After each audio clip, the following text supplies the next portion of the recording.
Hi, everybody. It's Nikki with Dead Ringers for our 8th installment of this amazing web series called Cringeworthy Calls. And we've had so much fun in building on these. And our topic today is expectations. So there can be really good expectations that we expect from the companies that we call into. And most likely there's subpar service and we don't like to call into a company. So talk a little bit about how customers have expectations and what that means to them, and as well as what we can do to set solid, reliable um, things that are doable. Sometimes we overpromise and underperform. So I've got some examples of that today with our cringeworthy calls. So I will get started. Share my screen.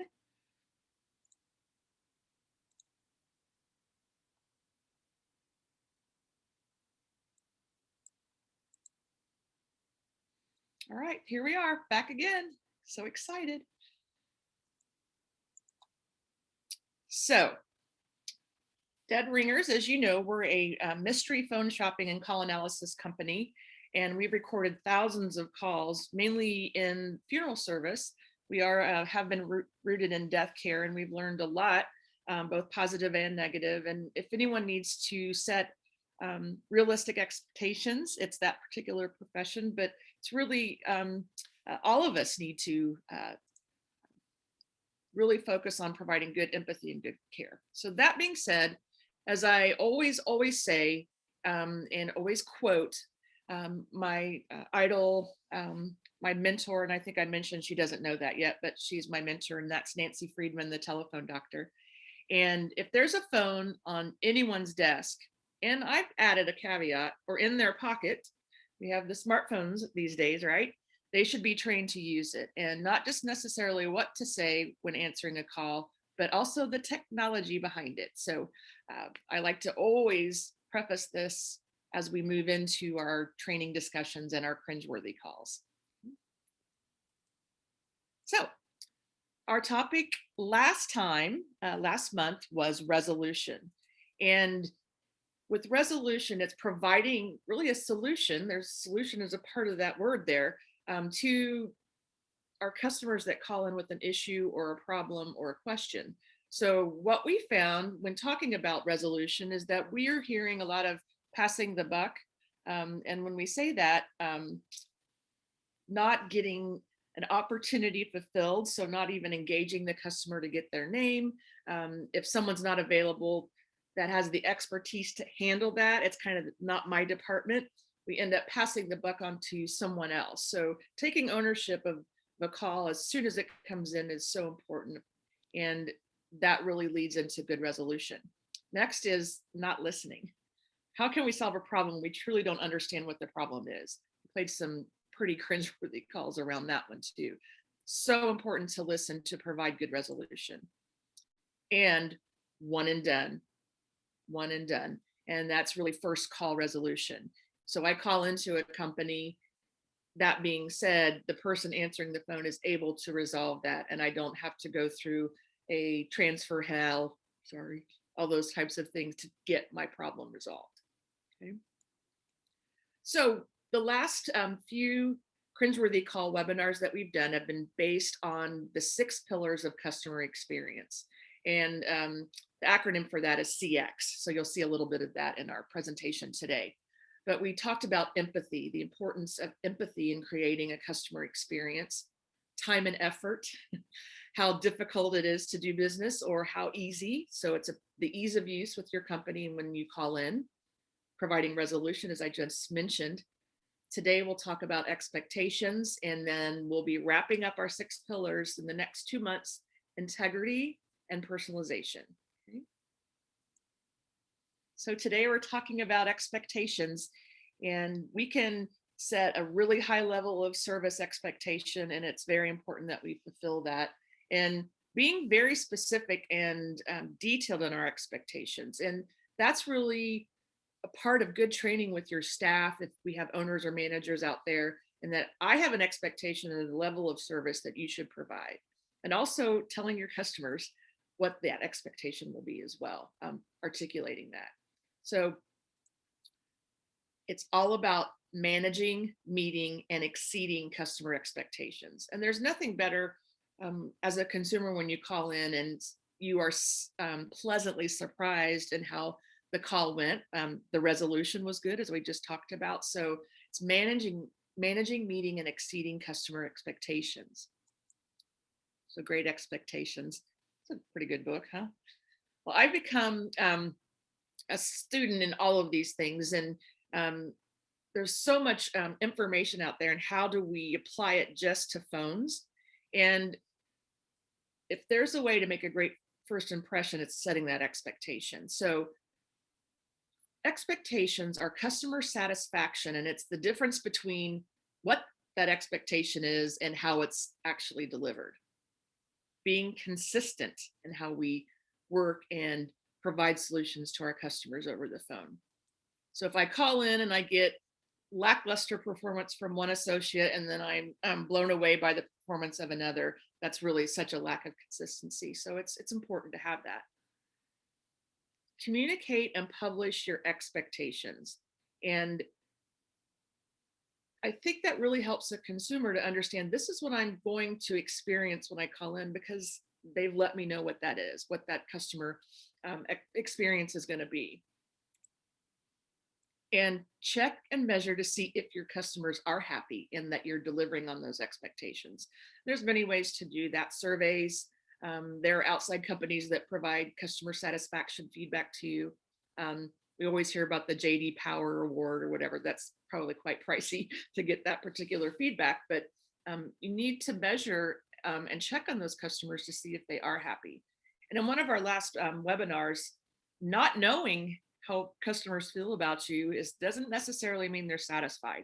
So getting that and tweaking your performance and expectations delivery based on customer feedback.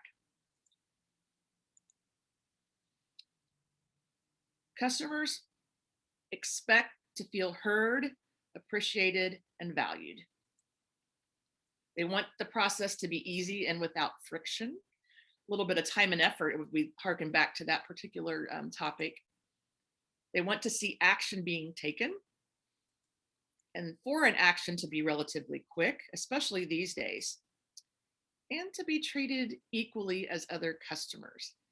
And it's really important from an integrity perspective, that'll be next time, that we do treat customers in an equal fashion. By this bank, and it's being held by this bank. It's my money. There's nothing I can do, sir. Well, let me tell you, there is something that I can do. I would like to go ahead and close my account. Would you like that in 5s or 10s?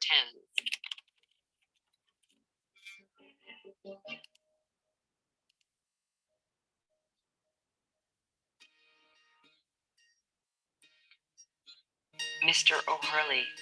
Mr. John O'Hurley. I'm sorry, I didn't realize it was you.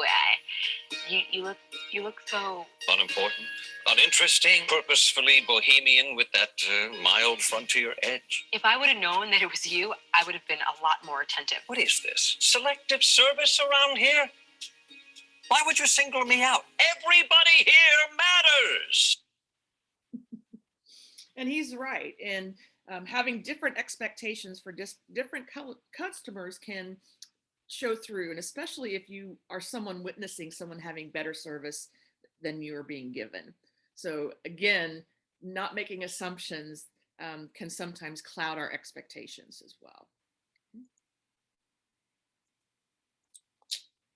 I think I've become an expert at setting expectations, and especially with someone that's very important in my life. And this is my husband, Chris Wiedeman, and that's me at our wedding. And that was 18 years ago. And it was set in Red Rock Canyon in Las Vegas. And, you know, it's been said that sometimes husbands can forget important dates like birthdays and weddings and all of that. And once he proposed to me, I'm like, when should we have our wedding? And I got to thinking, and I wanted to set some expectations on him remembering those important dates. So yesterday on June 9th was my husband's birthday. We got married on June 10th. So the day after his birthday. And surprisingly, my birthday's tomorrow. So we were meant to be, right? This was kismet. But now I have set an expectation for him that he will never forget based on the parameters that I've given him here. So I had to make a shout out to him today because it is our 18th anniversary. So just an example of setting expectations in your personal life. And then not meeting expectations. So having a rough time today, and I'm not letting it affect my mood, but I know as soon as I'm finished with talking to you guys today, I have to place a call into this company. And I have no shame. I'll share company names. It's important that we call out bad service. So I manage some properties, and we recently have a tenant in one of our apartments that's actually moving out, which is they're buying a new home, and that's all great. And that being said, they will shut their electric service off, their gas service off. And my expectation with Duke, and it's always been this way, is that when service is disconnected, we are a business, that it's automatically turned on into our business account. And then once a new person comes back in, then they start service. That being said, went into the apartment yesterday, and guess what? There's no electricity. So I'm flaming. I have fire coming out of my ears because it's always my expectation when I contact Duke that it's subpar service, that they don't meet the expectations that we actually set. So that being said, I did a little research, and I'm kind of building my defense here, but Duke, in this particular rating service, it's called customerservicescoreboard.com, rates Duke 752 out of 985 customers. So that's an overall score of 24.56 out of a possible 200. And that being said, I have an expectation that's not been met, for example. And then next, I have an expectation knowing going in that I'm going to have a bad experience. So I'm hoping the rest of my day is not ruined based on this interaction.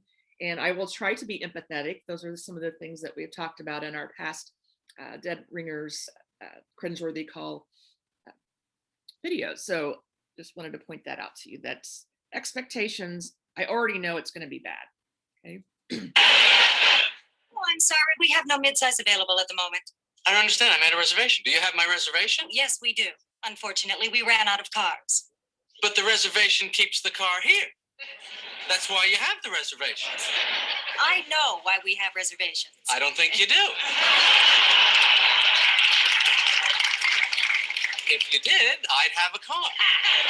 See, you know how to take the reservation, you just don't know how to hold the reservation. And that's really the most important part of the reservation, the holding. Anybody can just take them. Let me speak with my supervisor. Oh, Seinfeld, those were the good old days of television. But, if there is any expectation, it's booking something and having a reservation and having it there for you. And I've had this experience too in the travels of my life. And it's such a frustrating thing. And she's funny. She's like, I know what a reservation is, but obviously that didn't really work out for Jerry Seinfeld, did it? So it's really important. There's an automatic expectation there, and to be able to fulfill that is so important. So expectations, and it's sometimes in the root of all of our customer experience heartache that we have expectations not met, and it's that thing, feel disappointed. So 76% of consumers are willing to change a brand based on a bad experience. Okay. And this is in specific focus on expectation setting. 92% of consumers will stop purchasing from a company after 3 poor experiences. And I take that kind of strategy too. 3 strikes and you're out. Not everyone has a good day. However, I'm expecting good service, and after 3 experiences, I'll move on. And then based on our own data, if I tell you I'm going to do something, we do it. And so we'll ask for information, whether it's an email, mailed information, and we track that. And only 57% of the time do folks follow through on the deliverables that they promised on the phone.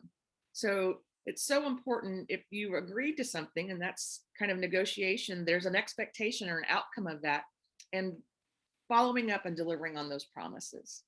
Okay, so here we go. Here's our countdown.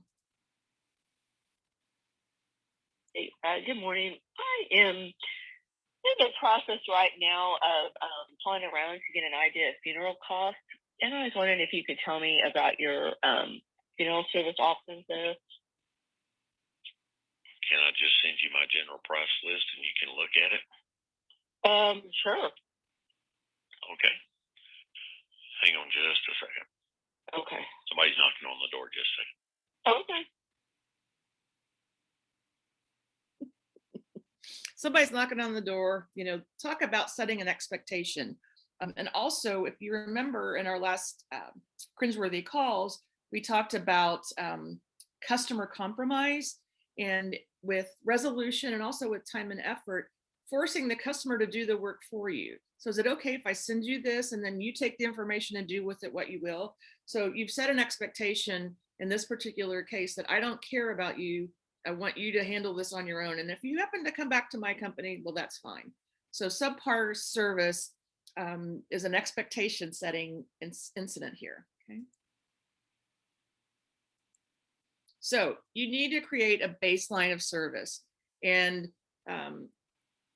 your staff needs to know what that is. So we are expected to say the name of our company, our name, a buffer statement leading into a phone call, and then what is expected as an outcome of that particular call. Again, avoiding those customer compromises, putting more on the customer's shoulders, and those missed opportunities. This one infuriates me. Funeral home. Your call is very important to us, so please leave a name and number, and I will get back with you as soon as I can. Thank you. The mailbox is full and cannot accept any messages at this time. Goodbye. She set the expectation that the call is very important. And it's so important that it leads right into a voicemail box that is full. So again, an expectation not being met here. So the dead end. Check your voicemail, make sure the voicemail box is not full. And really in the case of a funeral service company, and that's what this was, if I got someone's voicemail and I'd lost someone near and dear to me, that would just be, I think that would be such a sad experience, and I'd probably move on to the next company. So that being said, provide different options. And a different option may be come visit us in the funeral home, have a colleague, in that particular message, here's someone else to call. I think the best option is don't let calls go to voicemail, answer them. And don't overpromise, as we care about you, and then underperform by having a full mailbox. Okay. Sir, I totally get it, and I'm going to help you. I just need to transfer you to our billing department, but don't worry, I'll be on the line with you the whole time. You'll be with me? Absolutely. You promise? I promise. Transferring you now. Okay. Hello. Welcome to InStep Wireless, America's best and greatest LTE Max wireless Gary? network. You've reached the billing department after business Gary, hours. where are you? Please call back during our regular business No, hours. Gary, you said you'd be there. If your service isn't working properly, press 1. If your service is working improperly, press 2. If something about your service... Calling customer service is the worst. The best customer service in wireless just got better. No bots, no bouncing, no BS.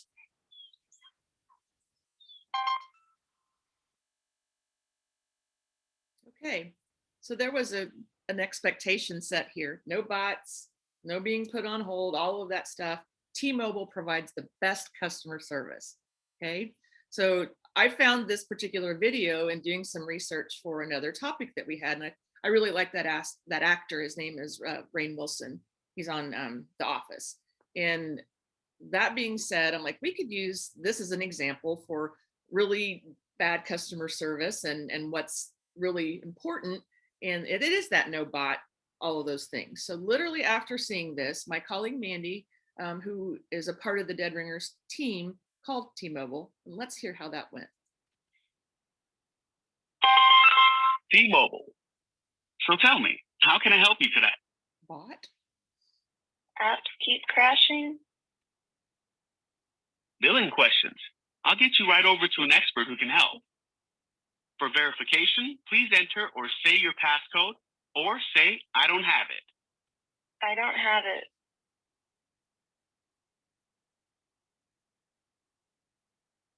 We care about your experience, so we may record this call. Looks like there's a wait. An expert will assist you in more than 2 hours. Press 1 to keep your place in line and get a call back on this number. Otherwise, stay on the line and we'll get you to an expert as soon as possible.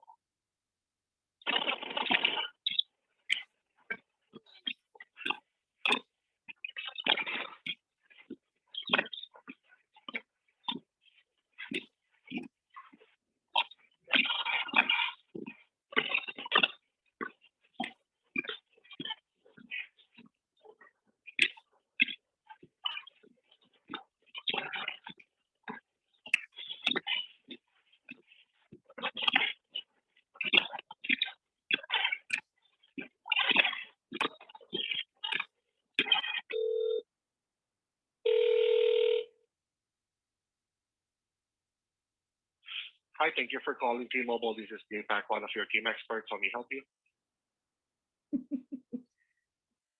We put a little bit of the countdown in there just so you can feel the pain of being put on hold. Hey, they did exceed expectations in that it only took an hour versus the 2 that the bot mentioned. So I'm really frustrated in things like this where companies present expectations and then literally did not follow through. And I do want to point out that this commercial was before Mandy's experience. So yeah. So tell the truth. Okay, tell the truth. Do what you say you're going to do. If I've set the expectation is that we provide the best customer service, there are no bots, all of those types of things, do what you say you're going to do. Truth in advertising. Yeah, I don't know. Definitely advertising something that they aren't going to fulfill. Okay, so that being said, it's our job to delight where possible. And what an undelightful, is that a word, experience Mandy had there. And the cringeworthy calls that we've heard so far, I don't think that anyone has delighted, huh? And so I want us to think of that in mind as what can we do to delight? And I find a delightful call is someone that's pleasant, that has empathy, and I get an expectation of that, and I'm probably more willing to call back or to do business with them. So I like this quote. It's very short. It's very simple by Amanda Sellers. Now, I'm delighted in shoes. I love to shop, love shoe shopping. And let's say these shoes didn't fit and I had to call Amazon where I ordered them from. I've heard so many bad experiences about calling Amazon. So now when I buy shoes, I go to this little company called Zappos. And if you haven't heard of them, take a look at their website. They do some amazing things. And their logo has a shoe on it and it says powered by service. They have branched into other apparel and those kinds of things, but they got their start in shoes. And they are known for amazing customer experiences.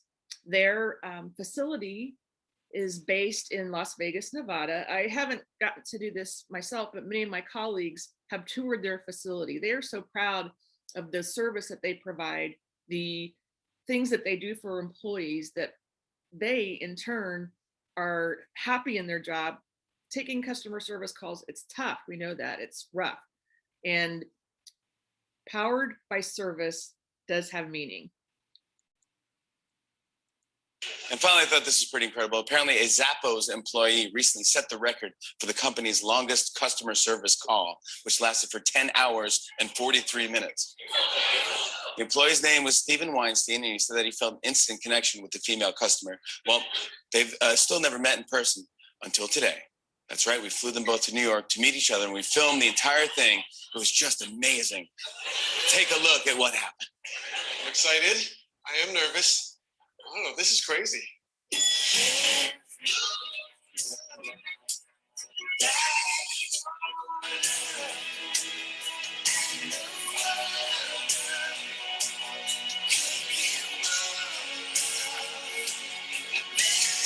shoes. Thanks. Beautiful. Oh, I think that's so cute. No, I've had great experiences, and they're really good at keeping a database based on your purchases. And if you call in, I've had one gentleman say, "You have really good taste in shoes." Now, he could have been, I don't know about that. Because I think there's some other shoes that I want to pull out and share with you. So it's little things like that. It's delighting when possible. So, the root of all customer experience heartaches, the first call was that subpar service. We set an expectation. It's up to you as the consumer to find the information that you need. And the expectation with subpar service is that's what I'm going to provide. And I, as a consumer, would move on. Obviously, the expectation for Duke Energy for me is going to be subpar. Hopefully they delight me today. We'll see. Secondly is that dead end. You set an expectation about how much you care, and then your mailbox is full, for example, in this one. So don't be a dead end. Make sure all of your processes are in place. And again, I think having customers leave a voicemail message is sometimes just as infuriating as not getting a live person, okay? And number one, tell the truth. If you're gonna put out there that you provide exceptional service, you better do it. So that being said, again, delight when you can, and avoid not telling the truth. There we go. I'm almost right at a half hour. We are having so much fun with these. And again, we always enjoy you joining us. And we try to set expectations as well. And we always enjoy your feedback. And one expectation that we set is that the first Thursday of every month is when we have our Cringeworthy Calls webinars, and it didn't happen this month. So I apologize for not meeting an expectation. It was just some things that came up that didn't give us the best time frame to provide you good content. So sorry that we didn't meet that. However, we do know that next month there's a holiday week, and that's the 4th of July holiday. So we want as many folks to be able to attend. So we have pushed it to the second Thursday in July, and it's July 8th. So our topic is integrity. And please register for that at our website, deadringers.co/cringeworthy. And we'll feed into all of these 6 pillars of customer service that we've talked about. So really looking forward to having you with us. If you have some colleagues that aren't able to make it today, we record all of our Cringeworthy calls. So feel free to go out there and have some fun, maybe over a lunch hour, and listen to some of our crazy things that we've shared with you over the, gosh, we're getting into almost a year now in our Cringeworthy calls. So looking forward to seeing you next month, and hope everyone has a great, great day.